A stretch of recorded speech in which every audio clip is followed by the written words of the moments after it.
Hey guys, what's going on? Hope you're all doing good out there today, and much appreciated you guys taking a little time out of your day to watch the video. And today I'm going to address one of the questions I got from one of the subscribers a couple days ago, and they wanted to know what's your advice about handling some type of an altercation at the boat ramp. So I've been, at boat ramps for 50 years, so I've seen a little bit of everything. So I'm going to give you guys some tips and advice from my perspective on sort of how to handle a altercation that you may come upon on the ramp. So real quick, just a few housekeeping tips wanted to get by here. Just wanted to remind everybody, if you guys are looking for a great deal on boats and motors, check out Boat Works in Springfield, Missouri, and in Osage Beach, Missouri. They have dealerships at Osage Beach there at Lake of the Ozarks here in Springfield, Missouri. They got a full line of Skeeter bass boats, Camus, Bass Cat, Express, just unbelievable service department, financing, whole 9 yards, along with Bait Works Tackle Store in Springfield, Missouri. I'll include the link in the description for Boat Works and Bait Works both. It's a great way to support the channel if you are interested in that, especially if you guys that fish up at Lake of the Ozarks interested in a close, awesome dealer. Just check out Boat Works there at Osage Beach. Okay, guys, let's talk a little bit about this on the water altercations here that you may or may not ever have to deal with on the water. It's boat ramps are sort of like any other public place out there. You're going to run into some knuckleheads once in a while, any place you go. I mean, like I said, gas stations, car washes, boat ramps, wherever like that. And I'll just sort of give you my opinion on how to deal with that situation if it does arise, specifically on boat ramps. A lot of the problems that you have at boat ramps usually occur from somebody feeling that some other anglers are not being courteous, or they're taking too long, or they're not doing something right. It's usually something along those lines that has to do with parking or backing a boat in, wrong or something, or parking too close to your boat, something like that. So I think the first thing, if you're in a situation like that, whether you're the one irritated or you're the one that whether you're being irritated or you're the one irritating somebody else, I think it's important that you have to take a deep breath and you have to step back a little bit and you have to let cool heads prevail. That's the number one thing on this, because normally what happens, let's say if somebody cut somebody off, putting their boat in, or somebody leaves their lights on back in the boat down the ramp, or somebody parks too close to somebody else out there. Usually one person makes some type of a smart aleck comment, and then that comment is either neutralized by the person or it's fuel is thrown on the fire. And a lot of this depends on the personality of the two people involved. Most of the time when you're in an altercation like that, on some extent, it can be anything from a nonverbal to verbal to physical, a lot of different levels. You're dealing with a lot of egos there, because a lot of people, they feel that they have to say something in order to protect their manhood or something like that. But guys, I'm going to tell you something right now. One of the best things that you can do, if you're driving somewhere or you're at a ramp or anything like that, somebody looks at you wrong or somebody flips you off or somebody does something that offends you, the best thing to do is just ignore it.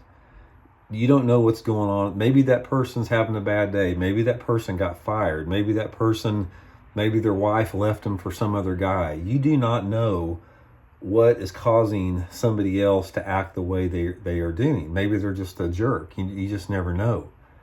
The best thing that you can do if you're confronted by somebody at a boat ramp, for something that you've done wrong, is just try to neutralize the situation. If you park too close to somebody and somebody calls you out on it, say, "Hey man, my bad, let me get out of your way." Or if you leave your lights on or something like that, and some guy gets all puffed up about it and is offended by it, say, "Man, sorry about that, let me turn them off," like that.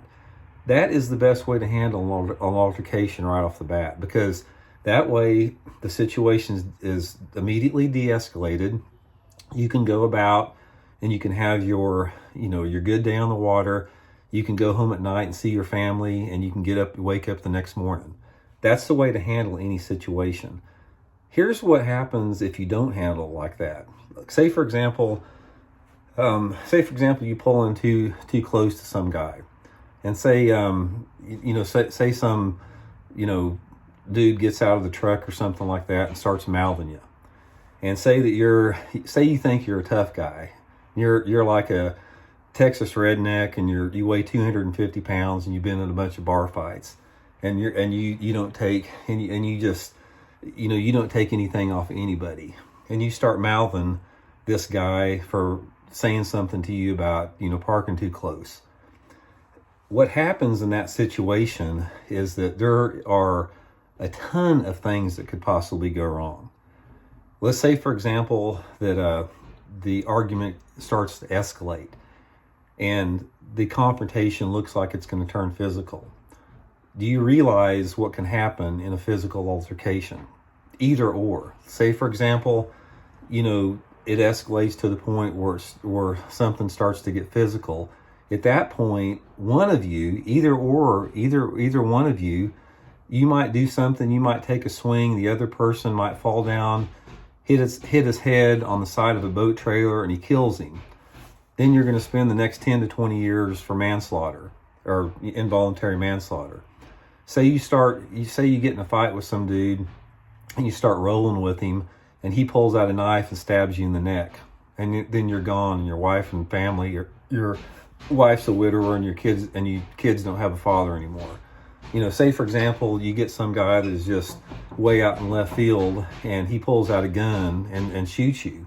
You just don't really know what the situation is. Hold on one second, guys. I got Elijah doing something inside. I'll be right back. Sorry about that, guys. I swear, every time I don't care what time I do a video, there's something's going on inside that I get distracted a little bit from it.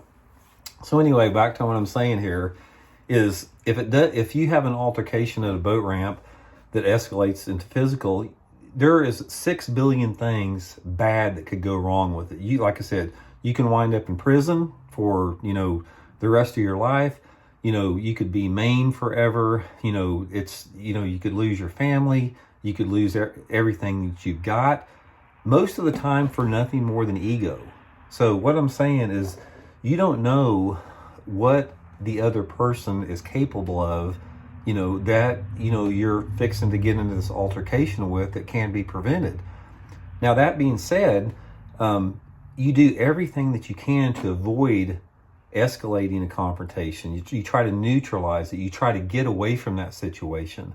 But if you're put in a position where you're attacked, then we have a completely different conversation. And then it's another video down the road as far as how to defend yourself. But what I'm saying is, you have to take yourself and you have to remove yourself from a potential situation like that without feeling that you're going to bruise your ego with that. And I can tell you right now is the toughest dudes that I know, they adopt that way of thinking. They know that, if push comes to shove, that they could probably take another person out, but they choose not to do it, because then you don't know what's going to happen if you take that action. It's only as a last resort. So the point to answer the question on the video, as far as how do you deal with an altercation, you just be nice. Just, if it's something that, you feel that somebody feels that you've done wrong, just drop your ego and just say, sorry about that, dude. My bad. Have a good day on the water. If you see something that's making you angry, if you see some guy taking too long, or if some guy parks too close to you, don't go off in left field. Don't pretend like you're some tough guy and try to mouth some guy. Just take a minute and say, man, that guy could be having a bad day. I have no idea what's going on. It's like, I'm gonna let it slide, that type of thing. And then go out and have a good day on the water. Because I'm telling you guys right now, all you tough guys out there that think you're tough, that have been in a bunch of fights, consider yourself fortunate. Consider yourself fortunate that you're not in prison, that you're not dead, that you're not wounded, that a multitude of things could have happened to you guys by now. So the best thing you can do is, prepare for the worst if that happens, but remove yourself from the situation. Most fights, guys, and like I said, I've been in 1,000 competitive fights. You know, most fights that are out of the ring are completely preventable, and they're caused by ego. They're caused by ego and nothing more, and there's no reason for it. Fighting is the most stupid thing that you can possibly do in the world, unless you're put in a position to have to defend yourself after you've exhausted all ends. And like I said, then we have a different conversation. So that's my answer to it, guys. I mean, if you have altercations at the ramp, remove yourself from the situation. Don't get bent out of shape if somebody's doing something bad. A lot of guys are doing the best they can. They just may not know any better. So give somebody a break. If you're one of those hotheads out there that gets mad every time somebody slights you in the lightest, just chill out, dude. Just chill out. It's not worth it. So that's my 2 cents on the subject, guys. Hope it helps out, and hope it helps everybody get along a little bit better at the ramp. And thanks for tuning in again. We'll see y'all later.